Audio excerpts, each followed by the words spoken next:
네, 이번에는 우리가 지난 시간에 일반적인 곡선상에서 어떤 물체의 우리가 이제 속도 벡터를 V는 이제 일반적인 곡선상에서 어떤 물체의 속도 벡터 V를 갖다가 크기가 V이고 방향은 항상 경로의 접선 방향, 이런 식으로 내가 정의를 하면 그 경로의 접선 방향을 우리가 V 타우 햇 이렇게 썼죠. V 타우 햇. 그렇게 됐을 때 가속도는 어떻게 계산하느냐? 가속도는 경로의 접선 방향이냐, 이 경로의 수직 방향이냐, 이런 거를 우리가 공부를 했습니다. 그때는 그러면 이제 우리 가속도라고 하는 게 속도 V라고 하는 게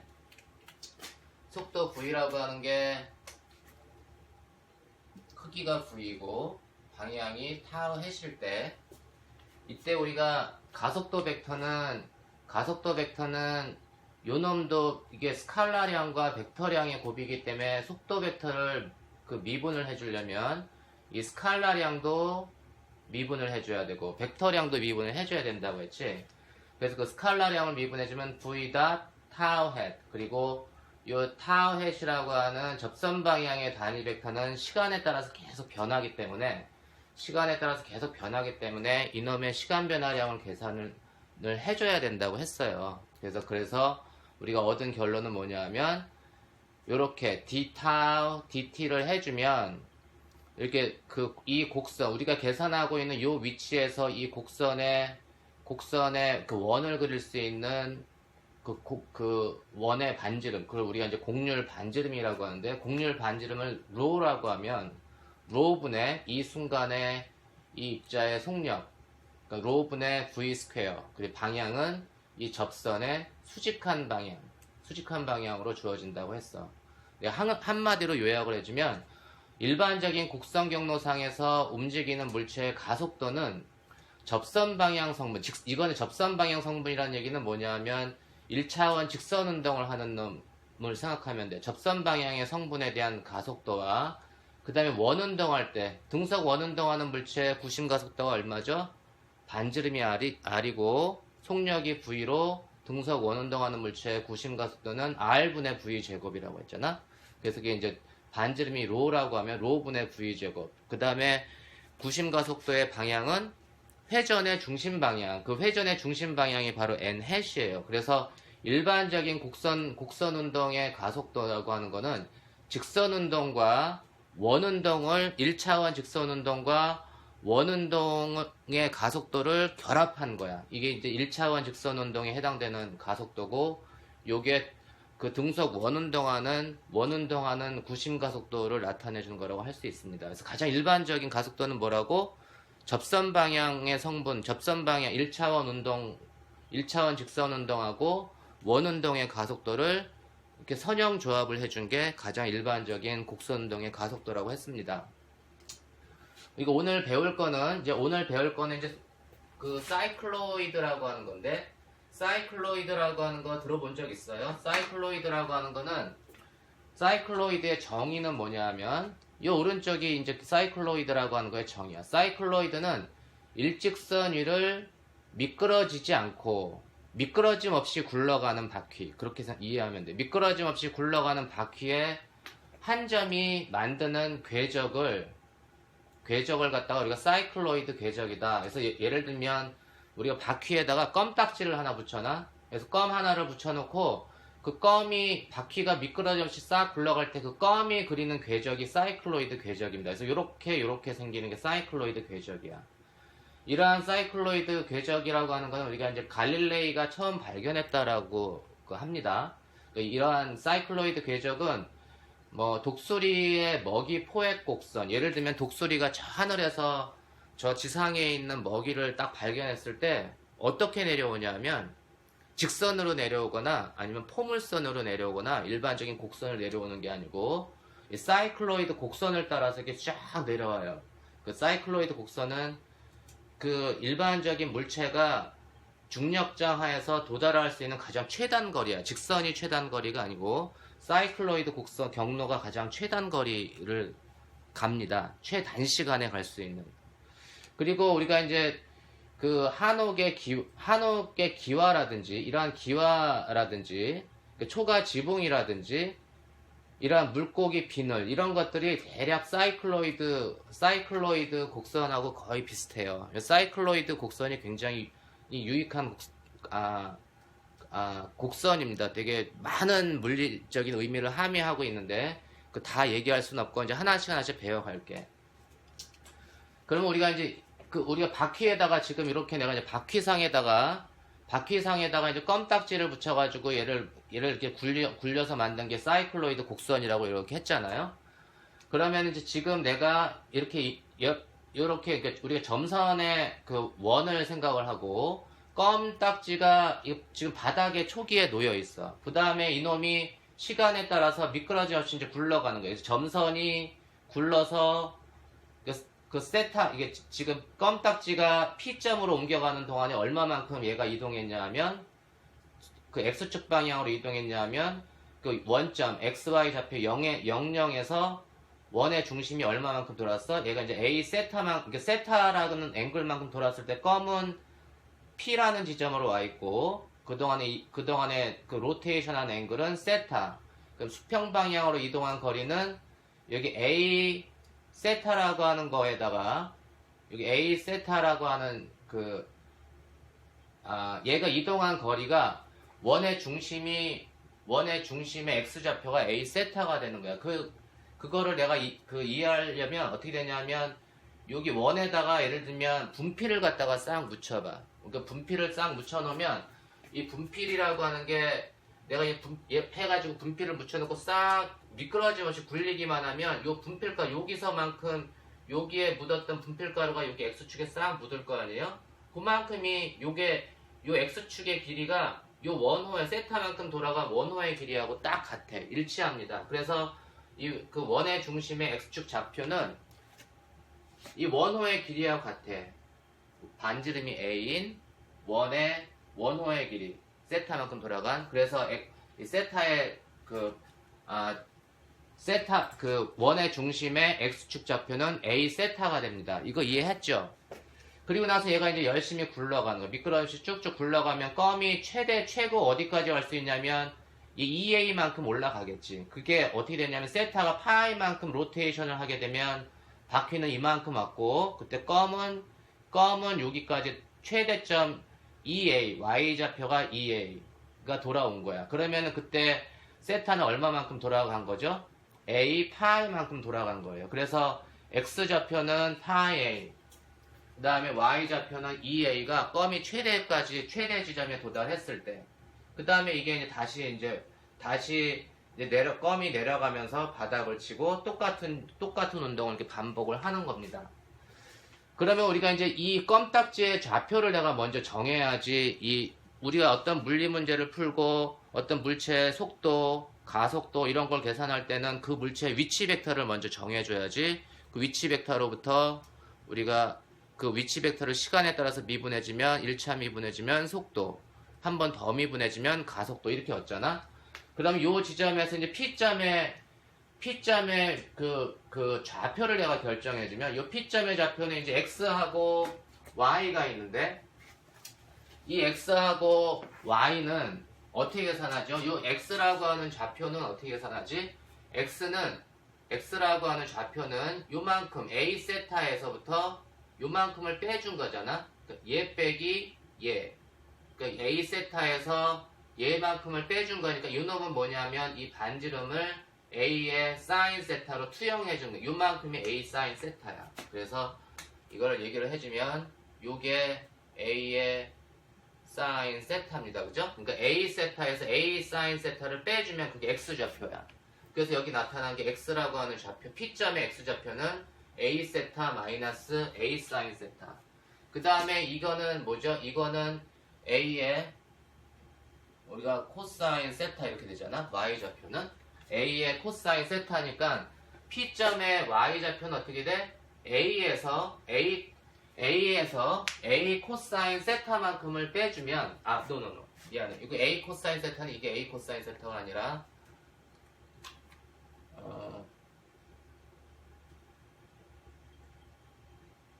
요 길이 요 길이가 A 코사인 세타가 되는 거죠. 그래서 이게 세타니까 A 사인 세타는 요만큼, A 코사인 세타는 요만큼. 그래도 Y 좌표는 뭐냐면 전체 A에서 A 코사인 세타를 빼준 요만큼이 Y 좌표가 돼. 그래서 우리가 이 껌딱지에, 이 원점에서 출발한 껌딱지의 X하고 Y 좌표는 A의 A 세타 빼기 A 사인 세타, 그 다음에 Y 좌표는 A 빼기 A 코사인 세타, 이렇게 주어집니다.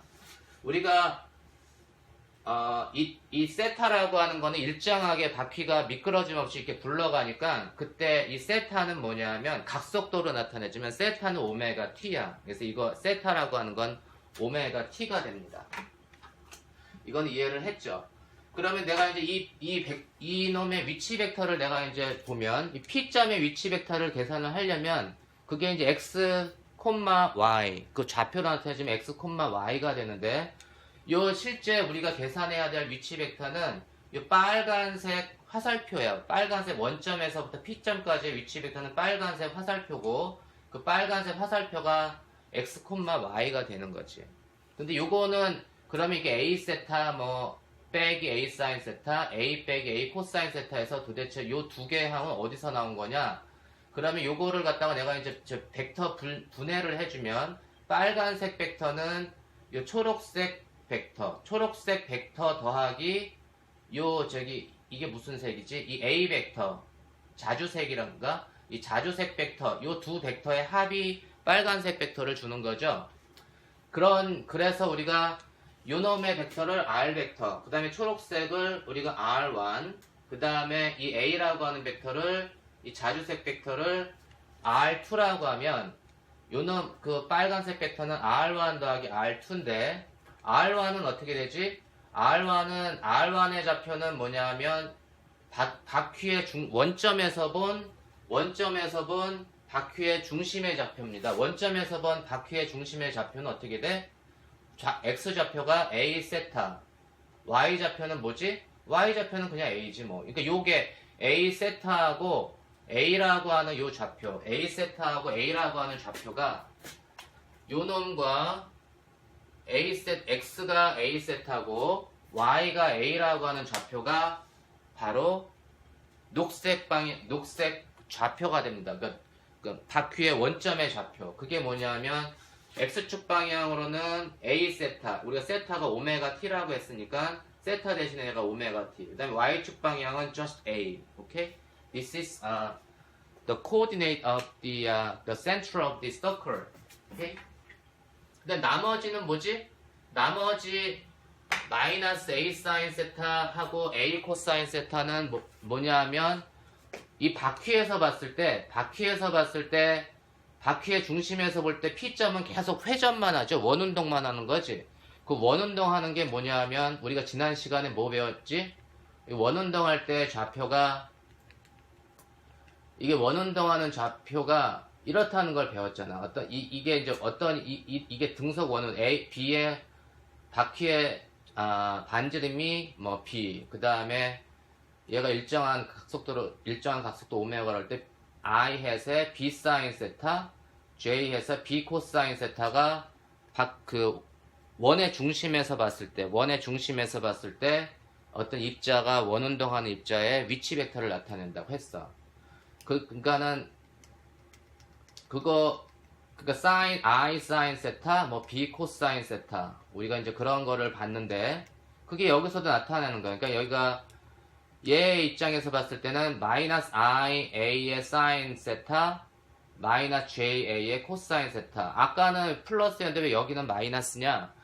아까는 플러스였고 왜 여긴 마이너스냐면 얘는 초기 조건이 달라졌어. 아까 거는 처음에 여기서부터 아까 조금 전에 보여줬 그 전에 문제는 입자가 여기서부터 시작을 한 거고 지금은 입자가 여기서부터 시작을 합니다. 그러니까 T가 0일 때 보면 원의 중심에서 봤을 때 입자의 위치가 어디 있어? 원의 중심에 있는 거죠. 그러니까 입자가 여기 있으니까 마이너스 J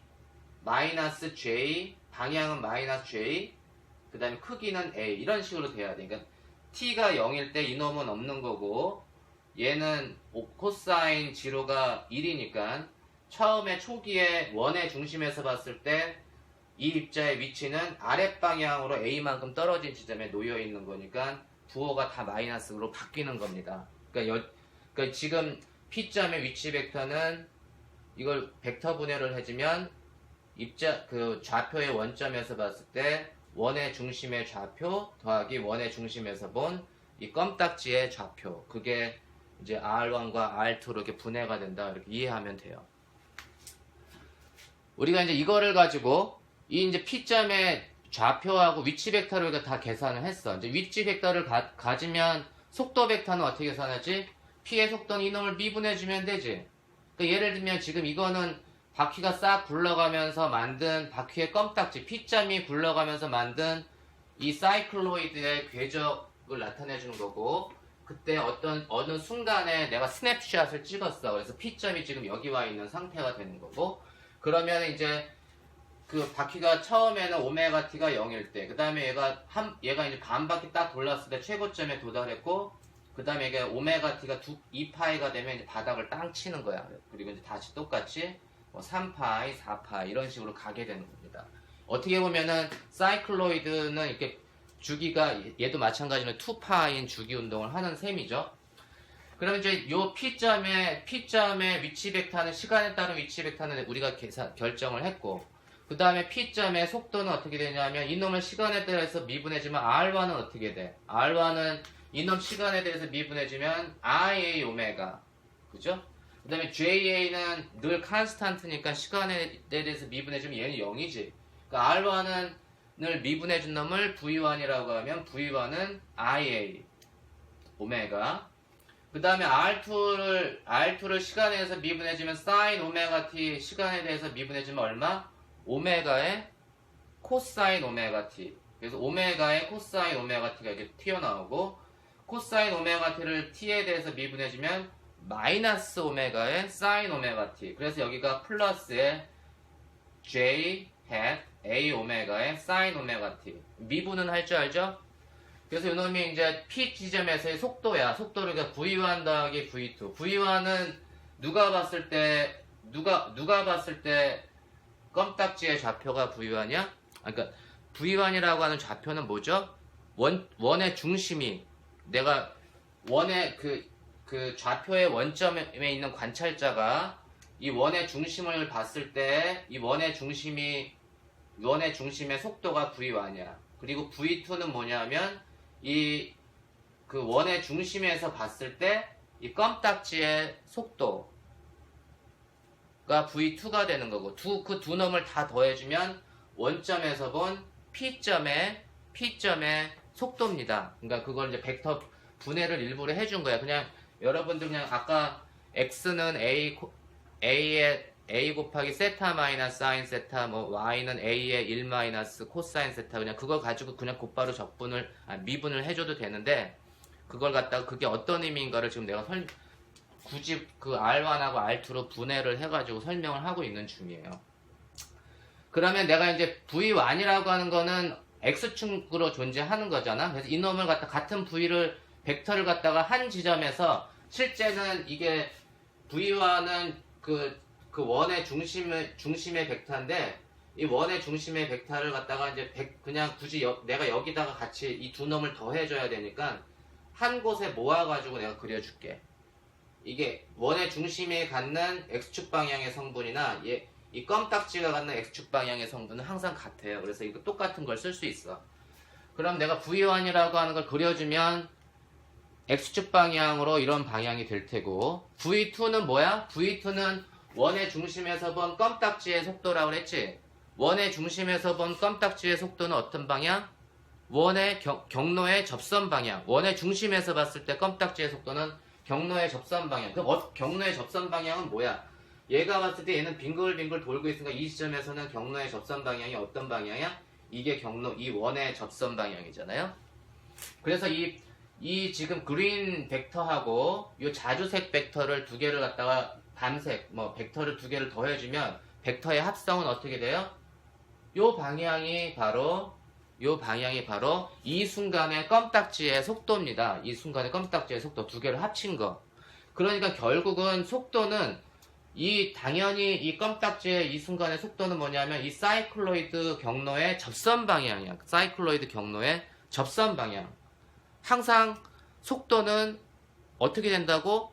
어떤 문제든지 간에 어떤 물체가 이렇게 움직이면 어떤 곡선 경로를 따라서 움직이면 그 어떤 순간에 그 물체의 속도를 계산을 해주면 속도의 크기는 계산을 못할지라도 속도의 방향은 항상 내가 진행하는 경로의 접선 방향이라는 걸 명심해야 됩니다. 이 경우도 마찬가지야. 그러면 이제 가속도는 어떻게 되는가? 그럼 내가 이제 속도를 보면 지금 이제 이 속도를 내가 정했지? 이 속도를 내가 이제 정했으면 요 놈을 갖다가 이제 한 번 더 미분해주면 이거는 지금 속도를 나타내주는 건가? 아, 이거는 이제 속도의 일반적인 걸 나타내주는 그림을 나타내주는 겁니다. 그래서 지금 어떤 순간에 이 순간에 지금 원이 여기 와 있고 껌딱지는 지금 여기 와 있고 얘가 이제 한 미끄러워서 굴러서 최고점에 왔을 때 껌딱지가 최고점에 도달했고 다시 미끄러져서 P점에 도달했고 다시 미끄러짐 없이 굴렀다가 최고점에 도달해서 P점으로 또 왔다가 다시 바닥을 치고 가는 그런 과정을 이렇게 4개의 그냥 원으로 이렇게 그림을 그려놨어요. 그럼 매 순간마다 우리가 원으로 이거를 갖다가 매 순간에 P점의 속도를 갖다가 분석을 해보면 내가 이제 매 순간마다 보면 P점이 여기 와 있으면 P점이 예를 들면 여기 와 있다. 그러니까 지금은 여기하고 여기 어느 중간쯤에 P점이 와 있는 거지. 그때 물체의 속도는 뭐냐면 요 오른쪽 수평 방향은 항상 뭐냐면 이 바퀴의 중심과 같은 속도로 가져가는 거고 그게 이제 V1은 늘 일관적이야. 모든 바퀴상의 모든 지점은 수평 방향으로는 V1으로 다가. 여기서도 V1, 여기서도 V1, 그 다음에 이 지점에서도 V1, 이 바닥을 쳤을 때도 V1, 그 다음에 껌딱지가 여기 왔을 때도 이쪽 방향으로 V1은 늘 같이 I, A, 오메가. 그 다음에 V2는 뭐냐면 V2는 원운동을 계속 하는 거니까 V2는 뭐냐면 이 좌표의 원점에서 봤을 때 껌딱지가 여기 있을 때는 경로의 접선 방향, 그죠? 여기서는 V2가 이쪽의 접선 방향, 여기서는 이쪽의 접선 방향. 이쪽에서는 뭐냐면 V1하고 V2가 최고점에 도달했을 때는 같은 방향이 되는 거야. 그래가 최고점에 도달했을 때는 같은 방향이 돼서 최고점에서는 그 껌딱지의 속도가 제일 빠른 거고 그 다음에 얘가 이쪽에 왔을 때는 그 V1은 항상 오른쪽, 그 다음에 V2는 경로의 접선 방향, 그러니까는 속도가 이쪽 방향. 그러니까 얘는 당연히 오른쪽으로 이렇게 기울어질 수밖에 없는 상황이고 얘는 올라가면서 경로의 접선 방향, 속도가 경로의 접선 방향으로 가다가 최고점에 피크를 찍고 바닥을 땅 칠 때는 어떻게? 바닥을 땅 칠 때는 V1 오른쪽 방향, 그 다음에 V2는 뭐냐면 원점에서 봤을 때 이 껌딱지가 회전을 이렇게 하니까 껌딱지의 속도를 얘 관점에서 봤을 때 껌딱지의 속도는 오른쪽으로 경로의 접선 방향, 그러니까 V1하고 V2가 크기는 같은데 방향이 반대니까 여기에서는 껌딱지가 딱 정지해 있는 것처럼 보여요. 여러분들 이거를 한번 시간 될 때 자전거 타는 거 좋아하는 사람들은 자전거 바퀴에다 껌딱지를 달고 동영상 촬영해봐. 그러면 바닥에 있을 때는 껌딱지가 정지해 있는 것처럼 보이고 그 다음에 최고점에 있을 때는 에서는 껌딱지의 속도가 되게 빠르게 느껴지는 걸 여러분들이 확인해 볼 수도 있을 겁니다. 오케이? 그래서 이걸 꼭 명심해야 되고 그래서 이게 지금 이제 이게 그 매 순간마다 껌딱지의 속도의 방향은 이 사이클로이드 경로의 접선 방향이다. 그 다음에 이제 가속도는 어떻게 돼요? 가속도는 여러분들이 직접 한번 계산을 한번 해보세요. 가속도는 이 경우는 어떻게 될까? 우리가 중력장에서는 가속도의 방향이 어디냐? 그러면 중력장에서의 가속도의 방향은 항상 연직 아래로 되는데 이 경우는 가속도는 어떻게 돼요? 가속도는 이놈을 한 번 더 미분해주면 V1 미분해주면 0. 그 다음에 V2를 미분해주면 요 놈은 이제 미분해서 여러분들이 매 순간 가속도의 방향이 어떻게 되는가를 파악할 수 있겠지. 가속도의 방향이 어떤지 나중에 내가 발표시킬 거야. 숙제. 이거는 숙제로 합시다. 그 다음에는 내가 여기 사이클로이드까지만 정리를 하겠습니다. 오늘은